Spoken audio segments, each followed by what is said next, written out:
Hi, this is Lady C, and in the upcoming video, we will be discussing education and Jehovah's Witnesses. Everyone is not going to graduate from college. We realize that. Everyone will not be able to afford to go, and they may not have a desire to go to college.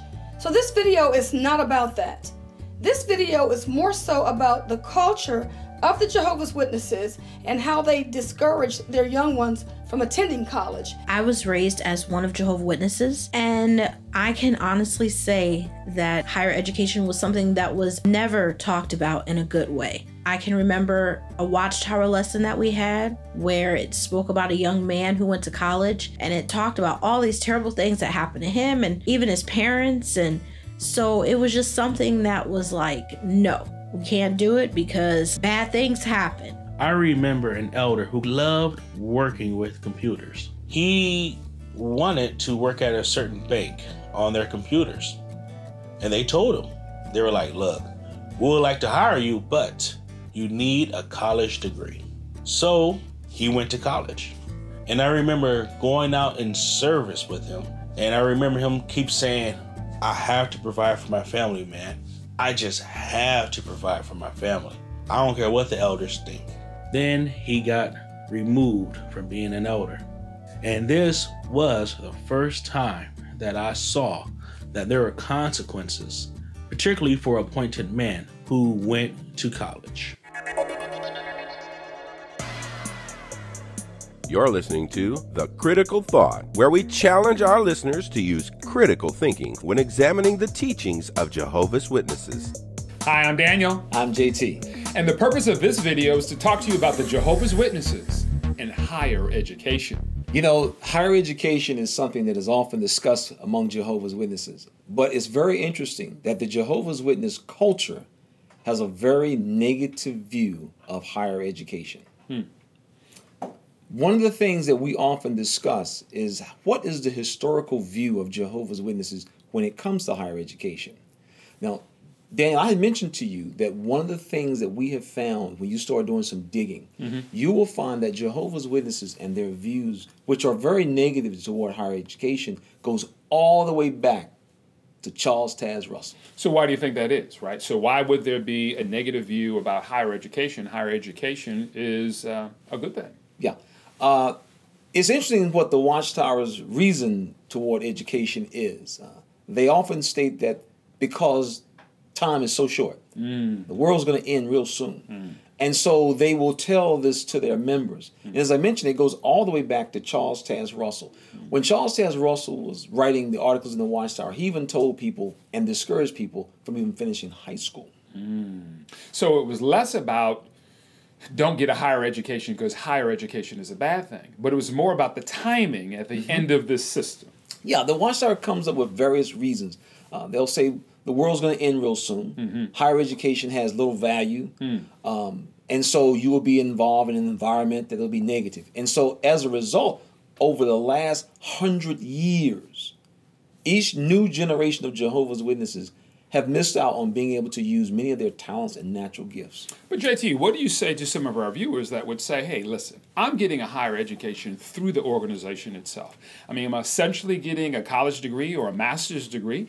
And so by not going to college, so to speak, I just miss the immorality, which is a good thing. So what do you say to that? Well, it's interesting that you said that. I remember growing up as a kid, the society had on the back of one of the magazines when you could put it for subscriptions on the back, and they often have things from their readers. And one of the readers made the comment that, you know, reading the Awake magazine is like going to a 4-year college. As a result of that, literally, elders and circuit overseers all around the world, they grabbed onto that, and that is what they would often state.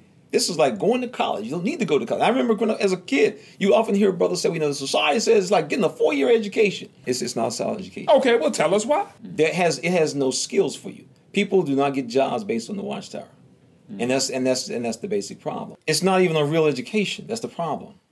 That's the fallacy. That is the fallacy. You cannot read a magazine and then walk into someone and say, I got a 4-year degree. They think you crazy and you sound stupid. I mean, you can't. That is in other words, the Watchtower put that there so that you would conclude, I don't need to go to a university because I just read the Awake magazine. And that's a fallacy. The society has never said, thou shalt not go to college. Okay. They have been very careful never to say, thou shalt not go to college. All right. What they have very skillfully done is created a culture where you don't want to go. Okay. And that is what people need to understand. It is a culture. You don't want to go. Average parents, when their child tells them, I got a scholarship, they are excited. They will tell other people. You will be hard pushed to find any Jehovah's Witness who will come to the Kingdom Hall and say, Johnny got a 4 years, because that's not the culture. Everyone in the Kingdom Hall, they're like, what? You going to college? So when you look at the history of this religion, it has put forth this view that you don't need that. Now, when you start with Russell was discouraging people from finishing high school.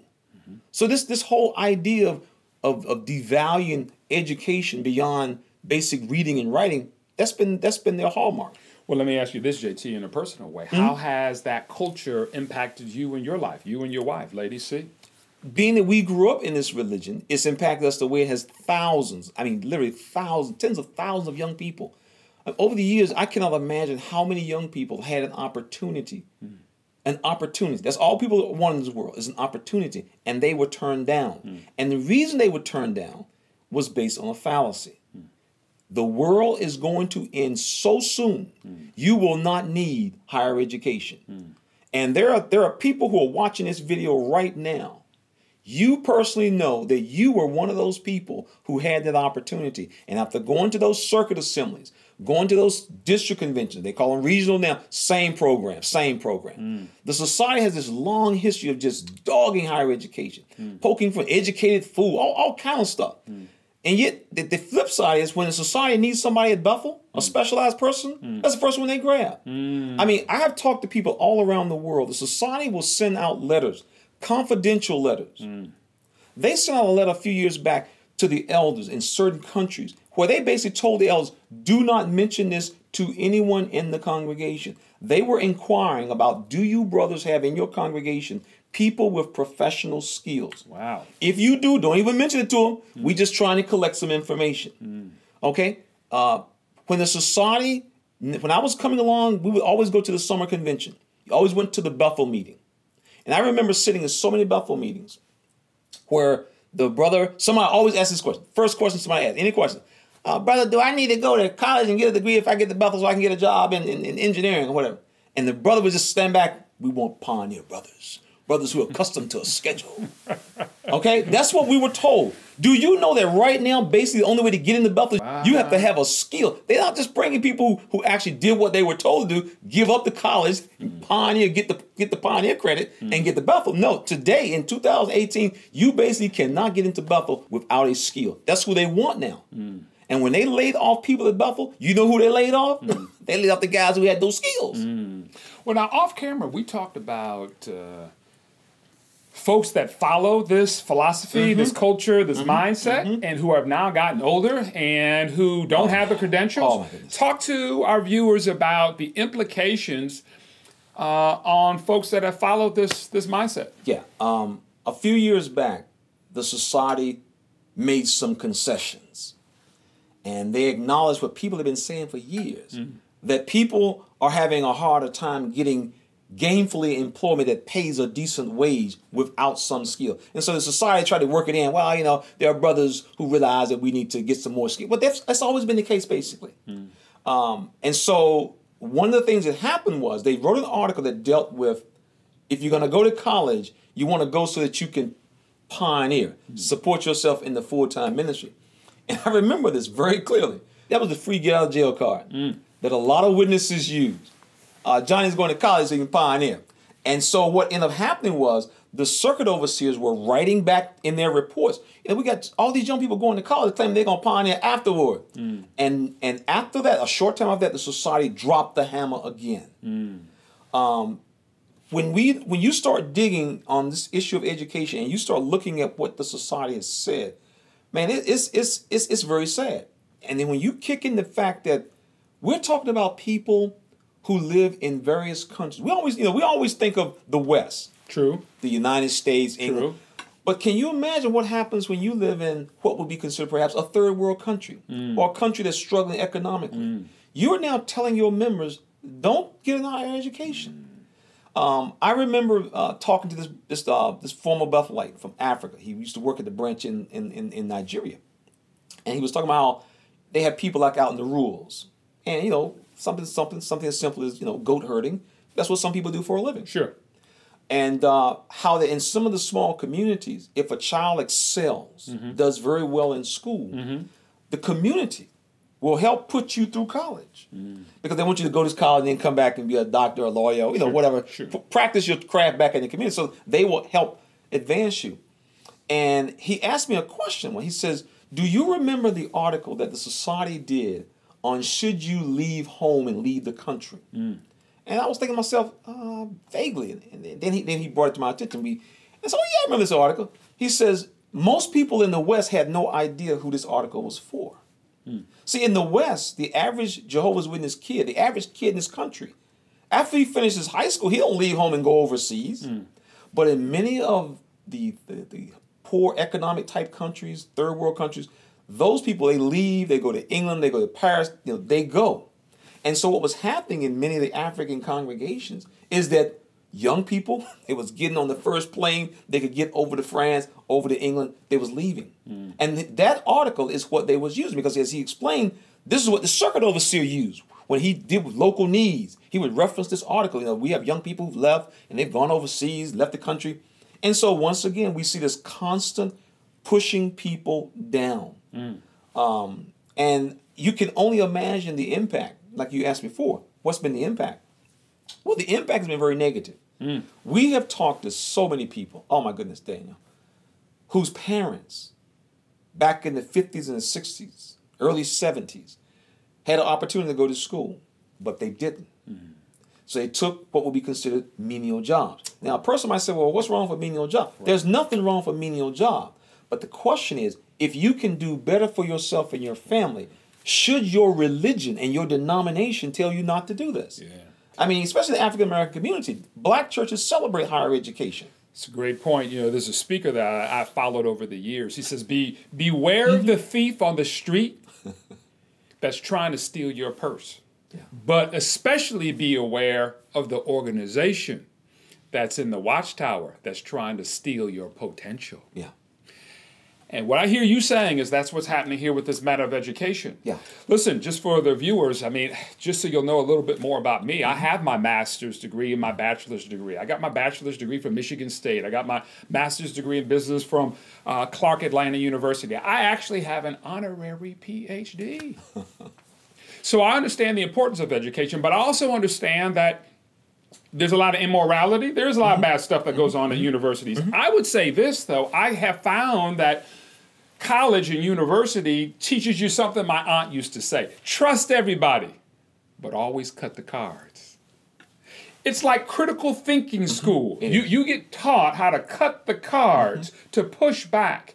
Now, I wonder, is that part of why the society encourages folks not to go to college beyond the reasons you said? Of course. Well, tell me more. Well, everybody knows that one of the things that college challenge you to do is to question. That is, I mean, you have professors who will say, don't just take what I said, go back, do your homework and dig and come back and tell me where I'm wrong. That's what they'll do. Now, the culture of Jehovah's Witnesses is not the question. That is, the witnesses do not live in a questioning culture. Or should I say, if you ask the question, you have to ask it the right way. Tell me more about that. We talked about that. We talked about that, right? Yeah. Everybody knows that Jehovah's Witnesses, I tell people often say, Jehovah's can't ask any question. Well, you actually can. You can ask questions, but you have to ask it the right way. How's the right way? Well, you have to ask the question in the context of that you are not questioning what is in the Watchtower. You merely don't understand it. You don't have the ability to grasp what they want you to know and understand. So you're asking the question as, I'm not trying to say y'all wrong, I just kind of slow, I can't quite grasp it, so re-explain it to me again. Got it. And see, that's not how you ask a question. Because sometimes people, the reason you're asking the question because you're letting them know, I don't think what you know is correct. You're giving me an aha here, right? So college or university, we talked about culture. There's a culture there of asking the question, challenging the position. Yes. And that goes directly against the culture of the society of the witnesses that say the opposite. Everything. I mean, if you look back historically, just historically, the church. That was why they didn't want people to learn how to read the Bible. Because if you have people who can read, that means they're going to have questions. And that means they will probably question some of the things that you present as truth. So the correlation I just got was, and then so the society says if you have people going to college, they're going to question what we say. And if they can think, they're going to push back on our positions.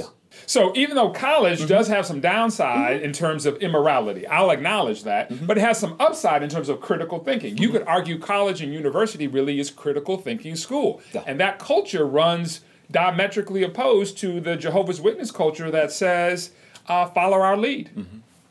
Well, you know, it's interesting that you said, but here's also something to consider as well. Jehovah's will often use that. Well, you know, the culture in college may have immorality and drugs and so on. But see, the same 18-year-old that graduates from high school, he's not got to go get a job and work with the same people. So, I mean, he's going to be working with the same people. And Jehovah's Witnesses are getting this fellowship working on regular jobs. Here's what I always find. When people are told that this is what God says, you're going to run into problems. When you convince people that I should not go to school because the world is going to end so soon, and it's the culture, the talks that are given, would you polish a brass ship? One of the Watchtower that dealt with education about how you have to face the fact you will never grow old. Daniel, do you know that the 17 and 18-year-old Jehovah's Witnesses who read that article are now in retirement? Why? Because the Watchtower didn't know what he was talking about. And so now you will often hear, and this is what's interesting now, Jehovah's Witnesses have now changed their tune. I've talked to witnesses and they'll say, well, you know, we need to live our life like the end will end tomorrow, but we need to plan for the future. Now, I remember brothers who used to try to sell witnesses retirement insurance, retirement packages. Brother, we won't need that. The system's going to be gone by then. And so the Watchtower is always a day late and a dollar short. And so we see this constant aspect of how witnesses are often controlled by their culture. They want to remain acceptable, but in order to fit in with the culture, you have to do certain things. Now, off camera, we also talked about the financial implications of all this. That because there's been a lack of education, therefore lack of credential, therefore lack of economic fitness, that as a person matures, they're even more dependent on the organization. Tell us about that. Yeah. Since we have been doing these videos, we've often heard from witnesses who have parents who are now getting up into age. And because of the influence of the Watchtower in terms of how they would plan for their future, in essence, they didn't plan for their future. They now are struggling. I mean, they are literally struggling. See, we always think about, once again, the United States, where you got Social Security and all this kind of stuff, welfare. When you start moving around the world, man, where witnesses are in all kinds of countries, there's nothing there. And so these people are now suffering when they didn't have to. And that's really the sad part. They didn't have to.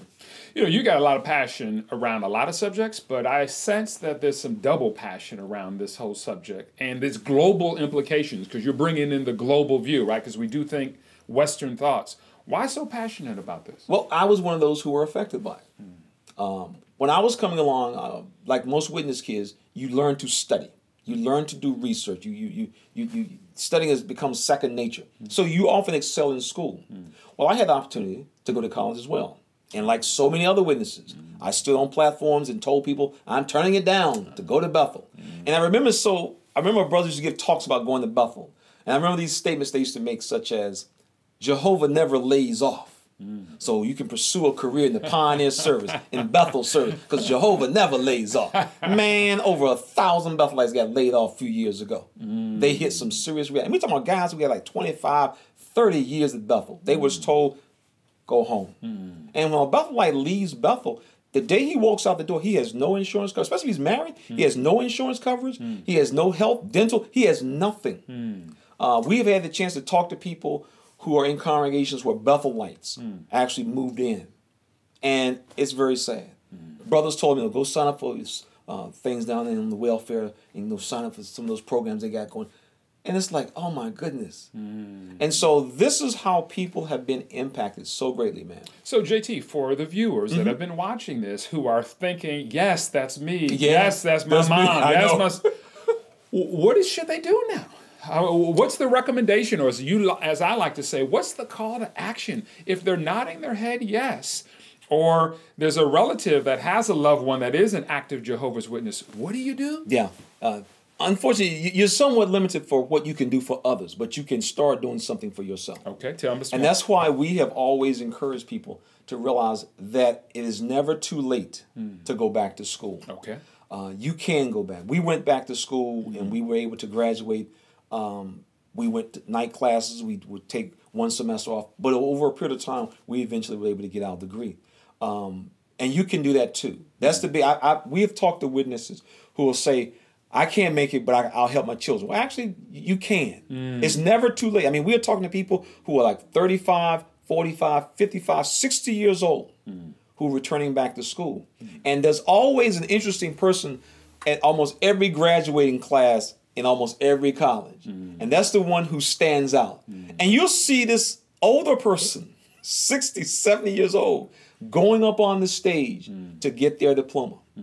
And they actually become the most encouraging thing to people watching. So your point is, it ain't over until it's over. That's it. To the family. Go back and get it right. In the organization, when you go back, you look how long this organization has been doing this. We're talking about going back over 100 years, creating this culture. When I think about it, all the people, we're talking into the millions of young people who've gone through the Kingdom Hall and heard these speeches, seen those dramas at the assembly, seen those skits at the Kingdom Hall, and all of them has a negative connotation toward higher education. As a result, it impacted the decisions that they make. We talked about how people are now retirement age who had the opportunity, they didn't go to school. So we see the impact is just tremendous on people and their lives every day. So how many people, grand total, do you think have been impacted over the decade, so to speak? You talked about how many people go to the memorial. Talk to our folks about that. Yeah, I mean, when you consider how many people just attend the memorials now, the memorial attendance is like we're talking 20 million people. Many of those are Jehovah's Witness kids. I mean, these are not exactly new people who are just coming into the Kingdom Hall. These are Jehovah's Witness kids, grandkids, great-grandkids, and many of them, same scenario. They have came in, picked up just enough of the teachings, and they have made decisions on their lives in this area of higher education, and they have been impacted. I mean, the numbers are just phenomenal. So this whole subject is devastating. Yeah, because, I mean, think about this.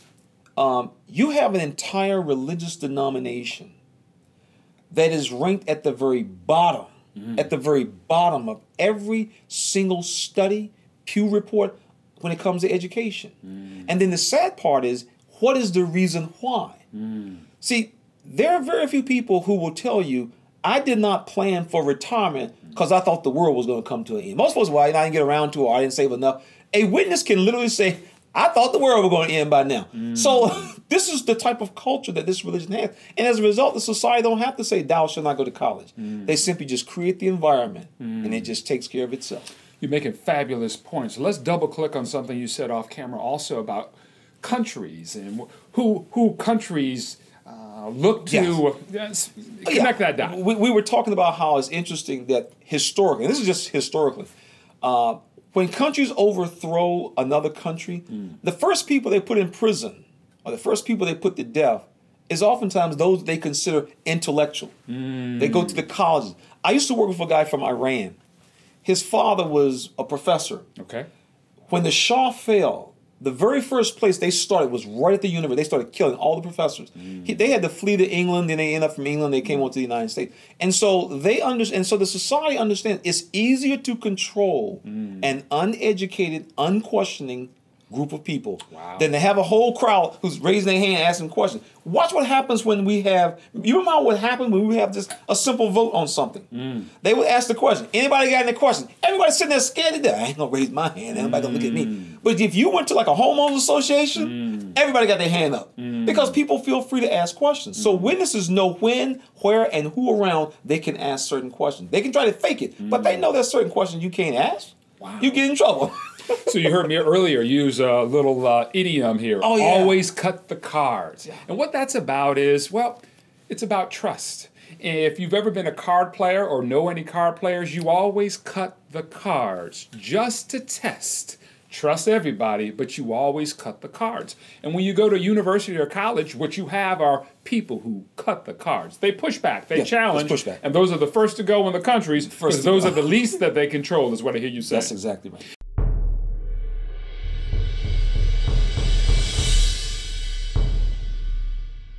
So, we went out into the ex-Jehovah's Witness community and we talked to a number of people that either went to college or who didn't go to college or weren't given an opportunity to go because they were discouraged from going. And we got some people that wanted to share their story, and in the upcoming segment, they are going to do that. Be sure to watch this video all the way to the end because what each person has to say is very interesting. And you may be able to learn something from their experience.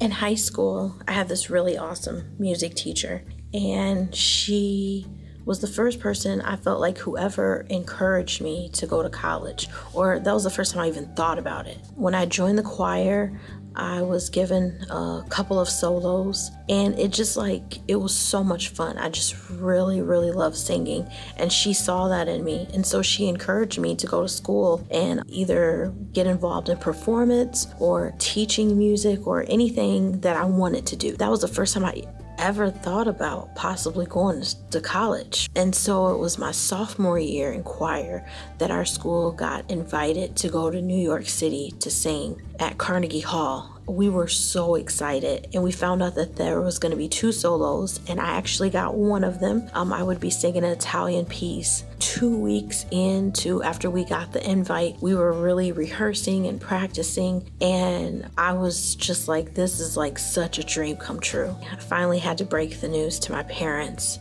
Of course, as you know, there was no way I was going to be able to do this. They were in total disagreement with it because, of course, God's kingdom comes first. And I think they felt my feelings about this was more serious than ever. Like, this was the direction that I wanted to go into. And I was not falling in line to what they wanted, which was for me to focus on my spiritual goals. And so I wasn't able to go to Carnegie Hall, and it was so devastating. They actually told my music teacher, and she was just in shock because all the other kids were going.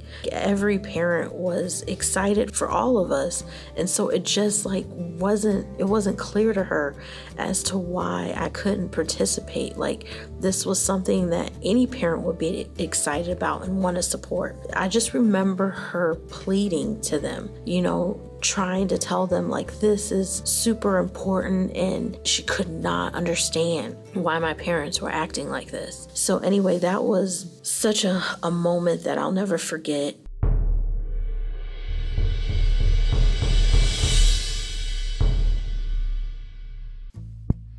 Hello, my name is Christian, and I used to be a Jehovah's Witness. I can remember since my time as being a Jehovah's Witness that going to college or university was never something that was encouraged. We never were encouraged through that, either through the literature or through public talks. I can remember that there was a time when I very much wanted to be an airline pilot. And I was even going to school for that. And the circuit overseer came, and we went out in service, and he asked if I wanted to do more for Jehovah. And I said, of course I want to. And he said that my goals of wanting to be a pilot was not something that was very good as a Jehovah's Witness, and that it would be best if I would not pursue that and pursue a different type of career, so that I can go to all the meetings and I can serve better at the Kingdom Hall. And so I stopped halfway at that time because I thought that was the best course.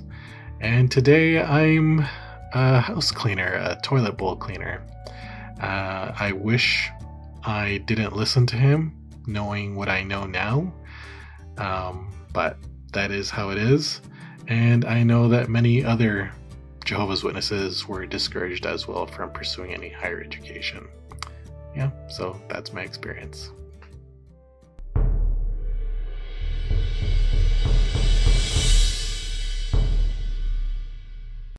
Raised as a Jehovah's Witness, I was not allowed to pursue higher education. Since I was born into a family full of talented musicians, I naturally wanted to pursue a career in music with the goal of becoming a songwriter and producer. But instead, I was constantly reminded of the importance of putting organizational pursuits first, which really handicapped me when it came to education. I was told that since the end is near, all we have to do is get by until Armageddon comes. I was heavily pressured to learn a trade like carpentry or plumbing, which in itself is nothing to look down upon by any means. But my family had aspirations for me to follow in the footsteps of my brother by going to Bethel, and having a trade would increase my chances of getting accepted. But I had no desire to go to Bethel, so then I was pressured into getting a certification or two at a community college, which was the bare minimum. And I ended up regular pioneering for 3 years, fresh out of high school. So instead of pursuing a career that I wanted for myself, I was forced to give most of my energy to the organization. I was still living at home, so the rules were to either do as told or live elsewhere. And since I was fresh out of high school, the latter option really was no option at all. There was nowhere for me to go because no JW is going to take in a child whose parents are an elder and a regular pioneer. I'm now 32 years old, and even though I'm a little older, my passion for music has only continued to grow. I'm now getting the education I longed for when I was younger, and many doors have opened as a result. It's never too late to take your life into your own hands and make it whatever you want. It's up to you.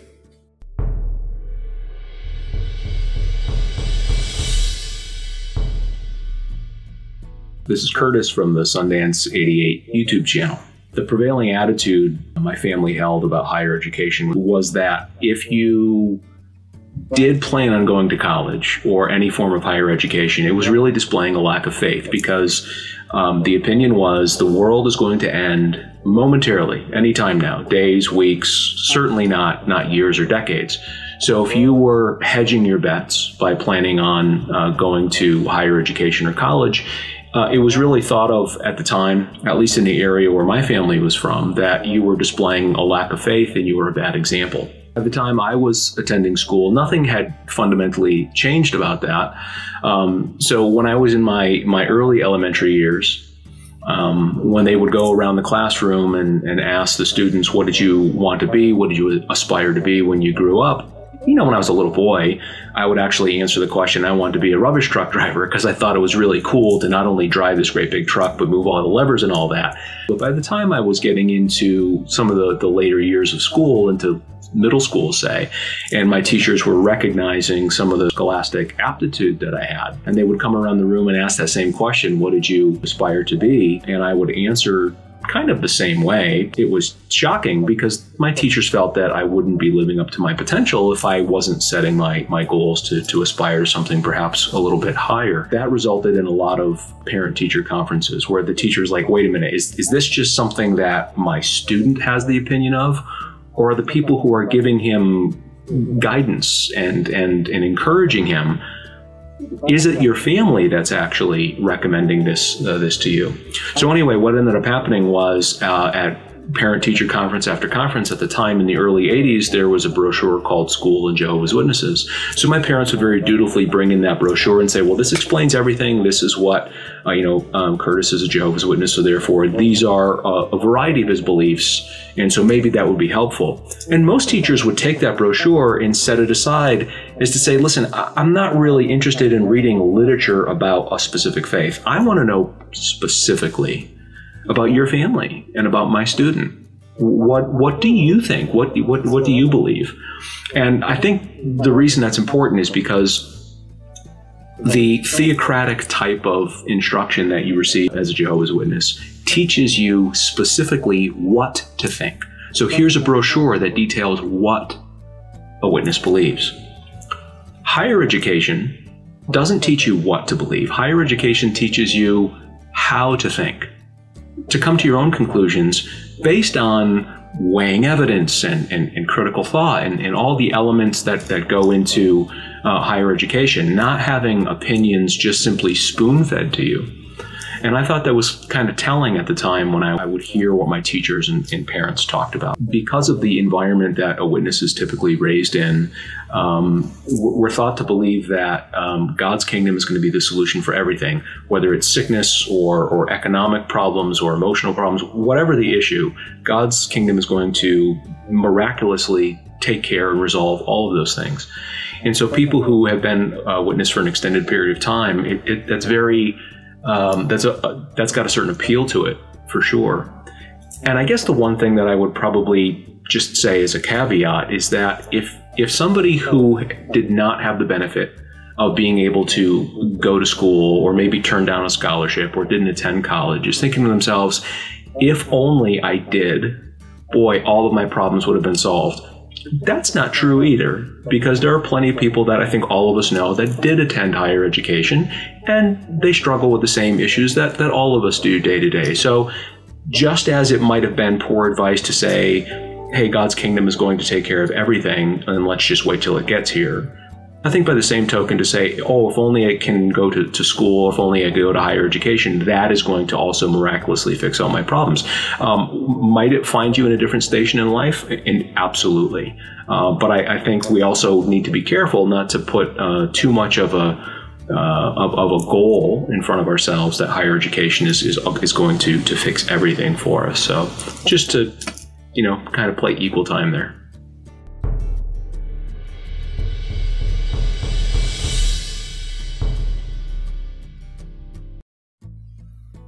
I was one of the lucky ones whose, really my mother, God rest her soul, pushed me to go to college, except that wasn't without its consequences, because I wasn't baptized, and neither would they let me get baptized until this whole college thing was over because of my midweek sporadic meeting attendance. So as you can imagine, in your late teens, early 20s, I'm pretty much isolated from the people of the cult as far as friends and even dating. And I'm isolated from the people of the world because I'm trying to get into this cult. So that was a very challenging time, and even after I did graduate, it was at least a year and a half before I qualified for baptism. I suppose I had to prove myself. That's my story. Thanks, JT and Lady C, for having me on.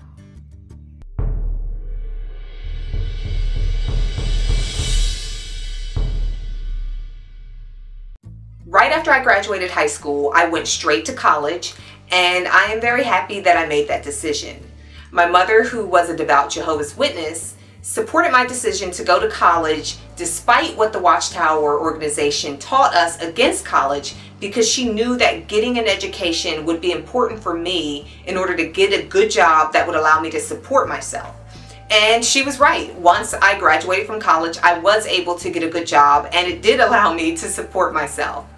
When I was in college, I stayed on campus for 3 years, and I am happy that I stayed on campus. Staying on campus for me was personally a good decision because it allowed me to transition into adulthood as opposed to just diving into the deep end. Living on campus taught me how to adult.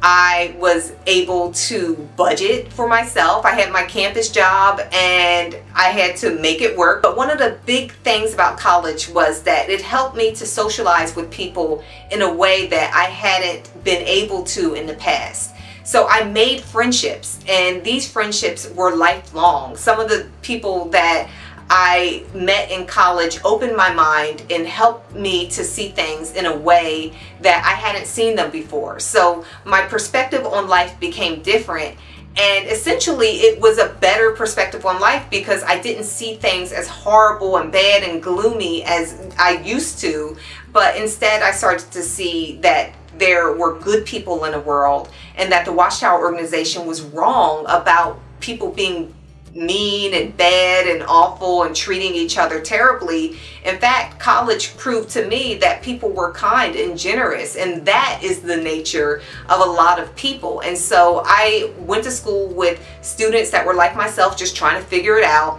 And in meeting these people, I learned that I am a part of the world. It's not me against the world.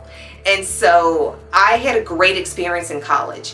One thing for me that really helped with my experience in college was that I was able to keep up with my studies. I had already developed good study habits. I was able to take really good notes. Using these skills worked to my advantage, and it allowed me to get good grades and to get opportunities that I probably wouldn't have gotten had I not excelled so highly in college.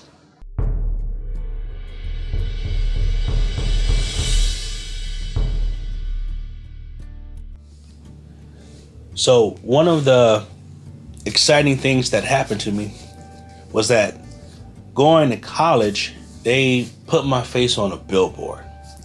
And I mean, they put me like front and center, smiling at people who are passing by. And I mean, it caught me off guard. One of the Jehovah's Witnesses, she was the first one who told us that I was on a billboard. So we got up, we went outside that night, drove down to our downtown city, and we saw it, and literally I was blown away. So the next day I sent an email thanking my dean for putting me on a billboard, and she was like, no problem, you know, we were happy to use you. You know, you were so good in school. And still to this day, it's still up. It's been up for the entire school year.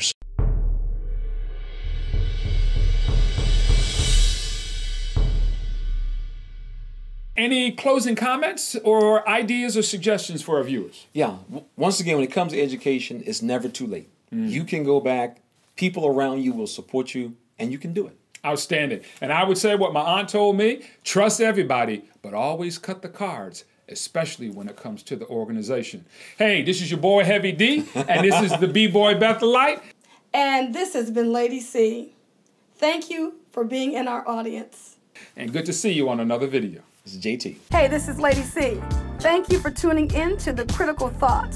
We appreciate having you in our audience. Not only that, but we invite you to subscribe to our channel and be sure to hit that bell so that you can receive notifications when we upload new content.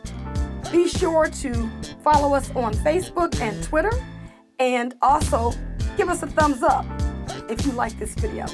Thank you for being in our audience.